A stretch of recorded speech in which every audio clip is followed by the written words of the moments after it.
حضرت عبداللہ مؤذن رضی اللہ تعالیٰ عنہ فرماتے ہیں میں طواف خانہ کعبہ میں مشغول تھا کہ میں نے ایک شخص کو دیکھا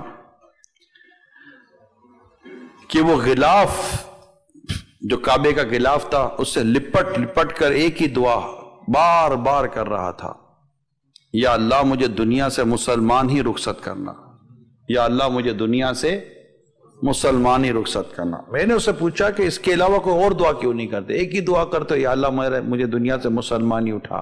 اس نے کہا میرے دو بھائی تھے، اب سنیے گا، کہا میرے دو بھائی تھے، ایک عرصے تک مسجد میں بلا معاوضہ یعنی without any salary without any pay وہ اذان دیتا رہا۔ جب اس کی موت کا وقت آیا تو اسے قرآن پاک مانگا، ہم نے اسے دیا تاکہ وہ اس سے برکتیں حاصل کرے، مگر قرآن شریف ہاتھ میں لے کر وہ کہنے لگا تم سب گواہ ہو جاؤ میں قرآن کے تمام اعتقادات اور احکامات سے بیزاری ظاہر کرتا ہوں اور عیسائی مذہب اختیار کرتا ہوں۔ چنانچہ وہ اسی حالت میں مر گیا۔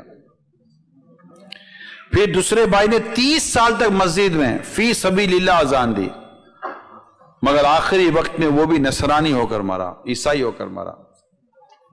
لہذا میں اپنے خاتمے کے بارے میں بے حد پریشان ہوں، ٹینشن ہو گیا کہ میرا ایمان ضائع نہ ہو جائے، اور میں ہر وقت اللہ سے ایمان کی سلامتی، خاتمہ بالخیر کی دعا مانگتا رہتا ہوں۔